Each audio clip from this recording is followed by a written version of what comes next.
Yep. First of all, I want to thank my Lord and Savior Jesus Christ for the blessing of um, just being a coach here. Like I was on the radio just now, and Wyatt said back with the coach of the Cats, and like it just really cool to hear. And so I want to make sure that I enjoy every bit of this thing, man, because not everybody gets to do this, and so really, really thankful. Proud of our guys.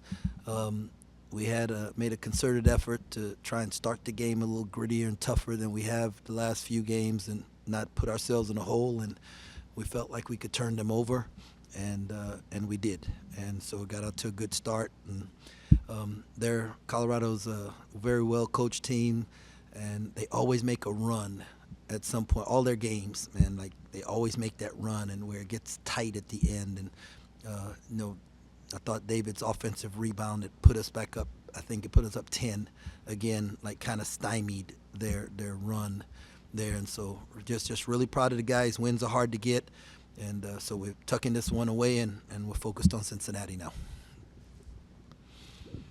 When you struggled a little bit offensively the second half, one thing, you didn't give up any second chance points. I think it was 5-0 at halftime, their advantage, and you end up 10-7. How big was that to limit them to one shot when you guys weren't necessarily clicking? Yeah, no, it was big, and it was one of the other emphasis that we just couldn't allow them to do. They've excuse me, they won the 2 of the last 4 because they've owned the paint, and that was the one that we weren't able to accomplish. They had 36 to our 26 points in the paint, but in this situation, I don't think it was a case of us not getting to the paint. It was us getting there, and we just didn't finish some shots that I feel like we normally make. So.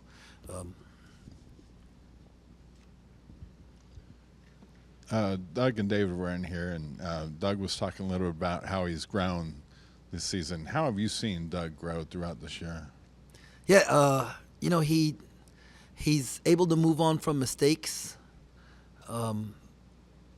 a lot quicker.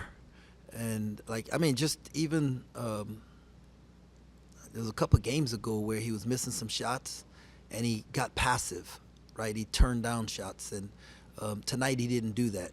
He stayed aggressive, shooting the ball, and we're going to trust our work, and the results not always going to look the way we want it to, but when Doug's aggressive, it opens up other things for everybody else. So that growth of being able to move on from mistakes, and then he's starting to think like the next play, and so I can there are times when he's telling me what he feels like we could run the next time down, and it hasn't been anything for him. He's thinking about his teammates, and so he's starting to learn how to think the game and manage the game, and that's growth, man. I'm so proud of him. And then defensively, I just feel like he's just more locked in, understanding that steals don't make you a good defender. The ability to contain the basketball and impact the basketball does, and he's been doing that. How has he been as an extension of you on that court, been the co-pilot? Yeah, he's being more aggressive, right? Like there's a couple other steps that are going to take place, the rest of this year and next year, and moving forward. That so just the extension of me.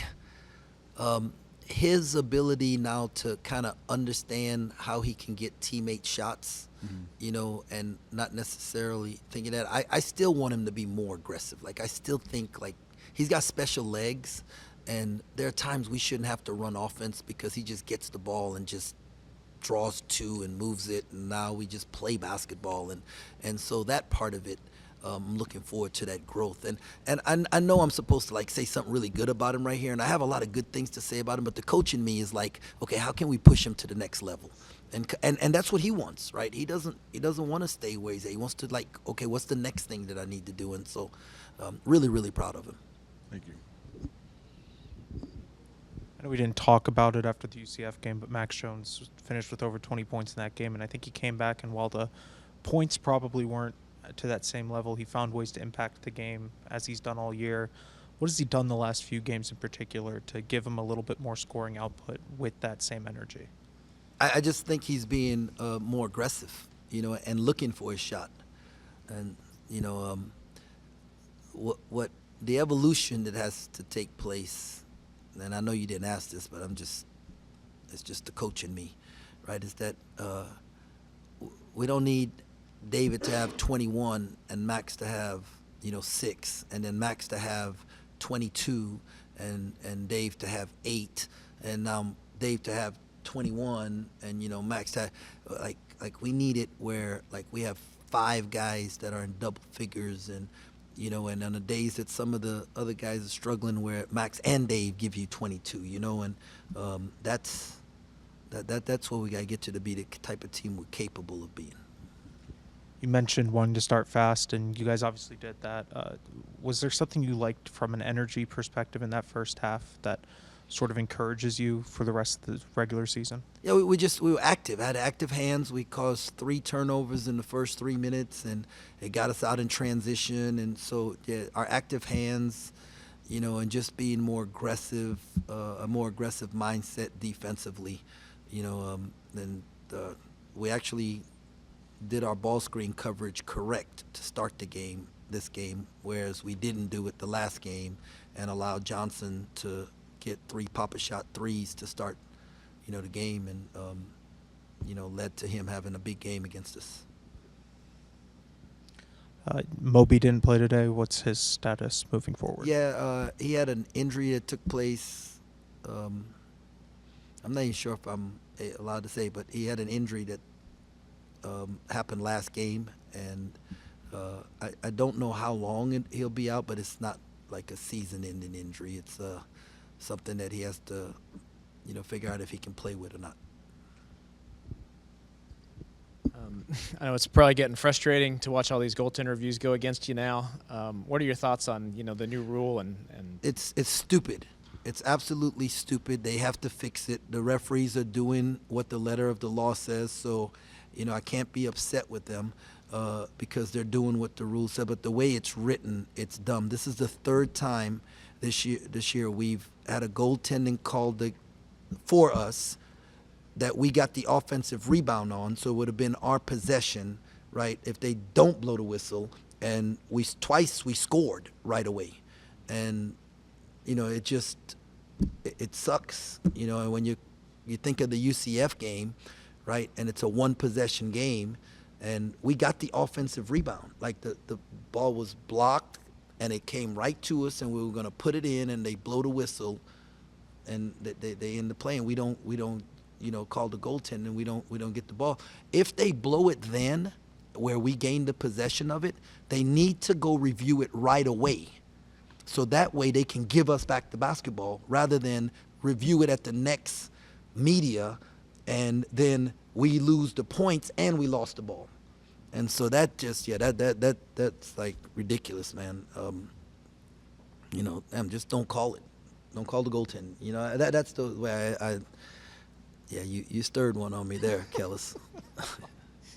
But man, like really, like 3 times this year, we get the rebound that we put it in, so that's 6 points in a game. Or you know what I mean? Like that they take from us, and they take the possession. But they're following the letter of the law. They need to change the rule. That's what they have to do. Yeah, there's got to be a better way. Yeah, got to be a better way. I also want to ask, you're a guy who really preaches consistency. So how much do you value what David Gasson is doing for you right now, just in the scoring department and all around? Yeah, no, Dave's energy level, Dave's output, his production has been consistent, all year long, as you would expect from a third-year guy in the program. And I don't know if you told him, when he transferred after 2 years at Virginia Tech, hey man, you're gonna score 1,000 points in your career. I don't know if he'd have thought that. So I think that's pretty cool that we were able to help him do that, and he's put in the work to develop to get there. And I'm looking forward to one day coaching 3 or 4 guys on the floor that have been in the program 3 or 4 years, and then seeing what it can look like. What went behind the decision to get Taj on the court, and how do you evaluate his play? Well, without Moby, and so Buddy was the next one up, and then Buddy didn't give us anything. Like he wasn't playing hard, he just wasn't. And so I know one thing Taj is going to do is going to play hard, and Taj stays ready. And I was very proud of him. He got tired, and got him out. But they had him for one rebound, but he got his hands on so many balls, and he just Taj is the consummate teammate, man, and just absolutely love him, and do everything in my power to make sure he's back the next 2 years. So. Is there any update on Coleman? He did some more movement today, so Coleman's working, man. I just tell you, like, this dude, he could shut it down, and nobody would say anything about it, I mean, he's got a bright future ahead of him. And I told him, I said, Coleman, I'd love for you to be on the floor, but your future is more important. But he's, like, rehabbing 24/7, like, just constantly rehabbing, and everything Luke is asking him to do and more. And so, I don't know when he'll be back, but I know he's working hard to be back as soon as he can.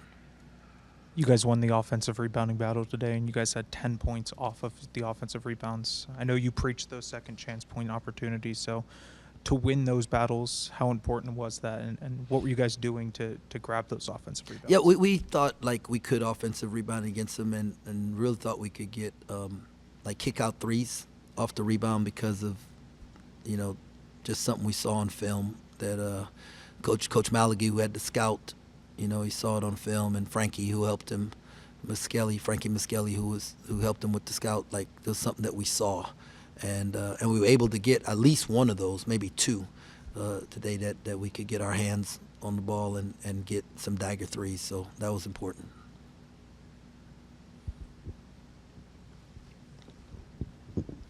Coach, these past 2 games, your team's excelled pretty well off scoring off turnovers. I'm just wondering, what do you emphasize in practice to ensure that they can, capitalize off scoring opportunities like that? Yeah, we're not like the biggest team, so we've got to and we've struggled to score. So especially without Coleman, so we have to get turnovers and get out in transition, So that's just something that we've been focused on, being active with our hands and trying to get deflections and, making them play in traffic where, that would, lead to turnovers. But the key is once you get the turnovers, that guys run. Like, they get out and they run, and we pitch it ahead. And I thought we did a good job of that today. All right. Anything else for Coach? Okay, thanks. Thanks a lot. God bless. Go Cats.